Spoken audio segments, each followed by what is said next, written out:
Assalamualaikum warahmatullahi wabarakatuh. Perkenalkan, nama saya Tasya Putri Darufa dengan NIM 2233216.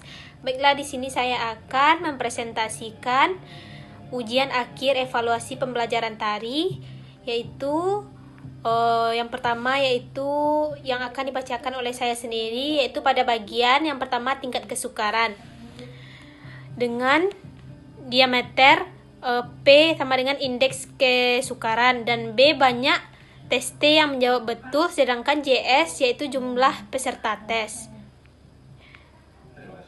Pada tabel tersebut terdapat 25 tabel yang berdasarkan data soal-soal dalam ujian menunjukkan variasi tingkat kesulitan yang cukup signifikan.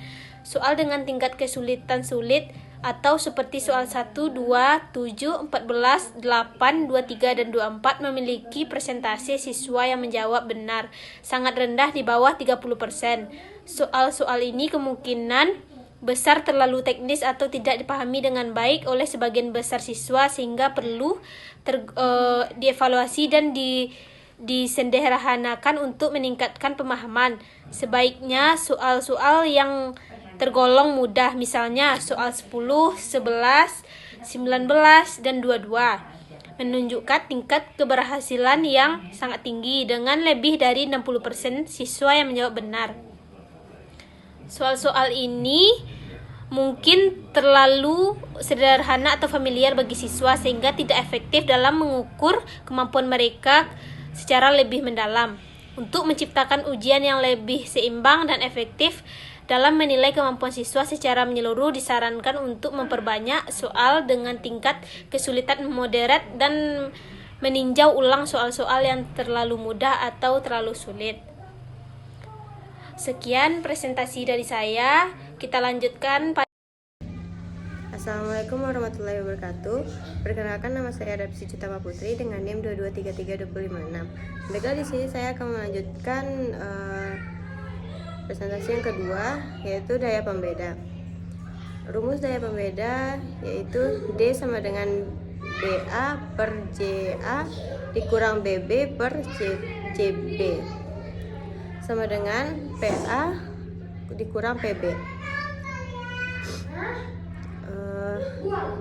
Dilihat pada soal nomor 1 dengan rumus D sama dengan 3/10 dikurang 1/10 sama dengan 0,3 dikurang 0,1 sama dengan 0,2.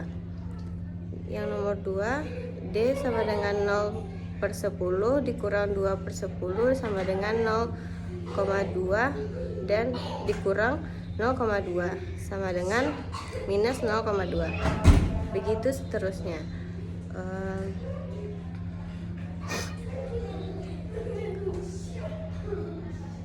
Berdasarkan nilai di atas, analisis daya pembeda soal menunjukkan bahwa sebagian besar soal memiliki kriteria yang kurang baik dalam membedakan kemampuan siswa. Bagian besar soal memiliki daya pembeda atau D yang rendah atau negatif. Ia menunjukkan bahwa soal-soal tersebut tidak efektif dalam membedakan antara kelompok siswa dengan kelompok tinggi dan rendah. Sebagai contoh, soal nomor 2 dan 18 memiliki nilai D yang sangat negatif atau minus 0,2 dan minus 0,5. Yang berarti soal-soal tersebut justru lebih mudah dijawab oleh kelompok bawah atau tidak mampu membedakan siswa dengan kemampuan yang berbeda. Sebaliknya, soal seperti nomor 4, 5, dan 13 memiliki nilai D yang lebih tinggi, yaitu 0,4 hingga 0,5, yang menunjukkan bahwa soal-soal ini cukup baik dan dalam membedakan siswa yang berkemampuan lebih tinggi. Sekian presentasi saya. Assalamualaikum warahmatullahi wabarakatuh. Assalamualaikum warahmatullahi wabarakatuh. Perkenalkan, nama saya Intan Putih Maharani dengan NIM 22332007. Di sini saya akan melanjutkan bagian 3, yaitu berfungsi tidaknya pilihan. Berdasarkan data di atas, analisis terhadap distribusi jawaban kelompok A dan B menunjukkan bahwa terdapat variasi yang signifikan dalam hal fungsi dan ketidakberfungsian distruktor pada soal-soal yang diuji. Distruktor yang berfungsi adalah yang dapat membedakan kemampuan peserta tes dengan baik, dan ini tercermin pada soal-soal seperti nomor 1, 2, 5, 7, 11, dan 13, di mana kelompok A dan B memiliki sebaran jawaban yang cukup benar dan beragam. Di sisi lain, pada soal-soal dengan distruktor yang tidak berfungsi seperti nomor 3, 4, 6, 8, dan lainnya, jawabannya cenderung terkonsentrasi pada satu opsi, baik di kelompok A maupun B. Hal ini menunjukkan bahwa peserta tes lebih memilih jawaban yang benar atau salah tanpa adanya pilihan yang benar membingungkan. Oleh karena itu, soal-soal dengan distruktor yang tidak berfungsi perlu direvisi untuk meningkatkan efektivitasnya dalam membedakan kemampuan peserta.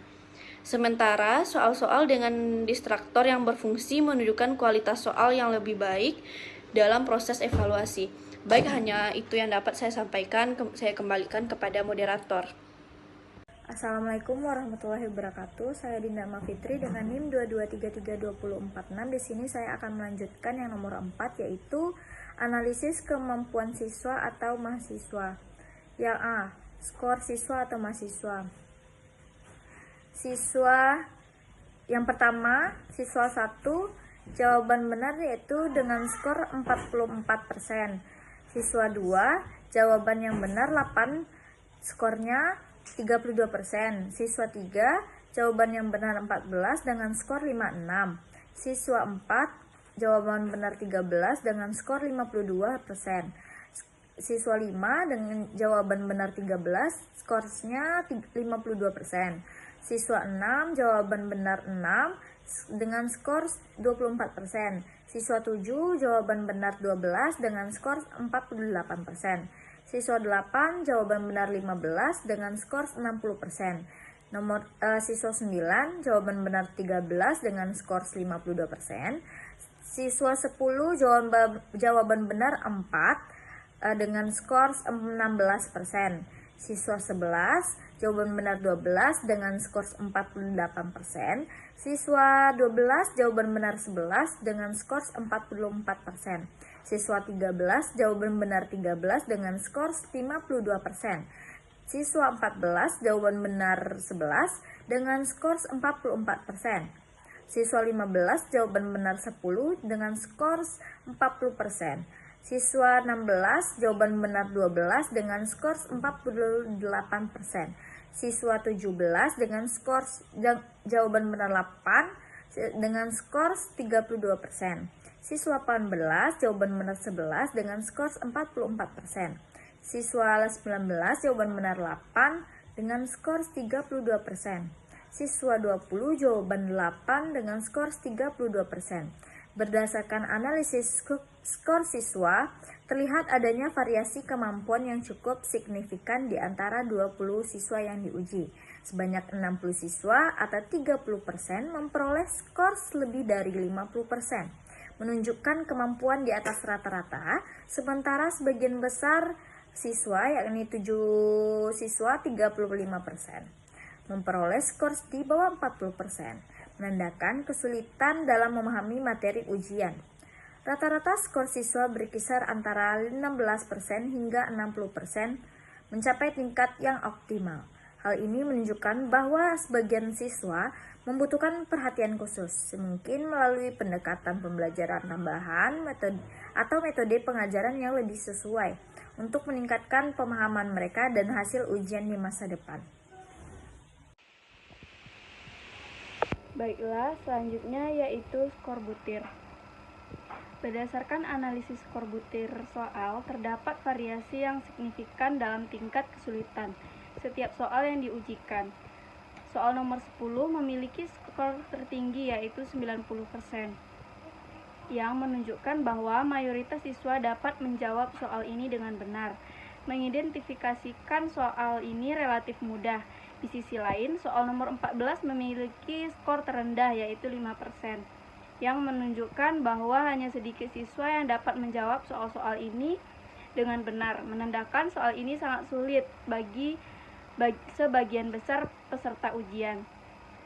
Soal-soal lainnya menunjukkan variasi skor dengan beberapa soal yang dimiliki skor antara 50% hingga 80%, seperti soal nomor 3, 8, 9, dan 11, serta 19. Yang menunjukkan bahwa soal-soal ini cukup dapat dijawab oleh sebagian besar siswa, tetapi masih ada beberapa kesulitan secara keseluruhan.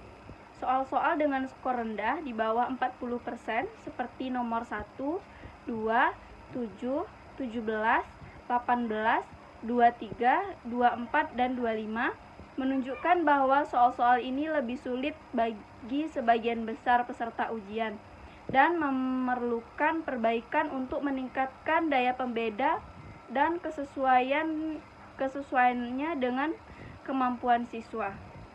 Sekian presentasi dari kelompok kami. Assalamualaikum warahmatullahi wabarakatuh.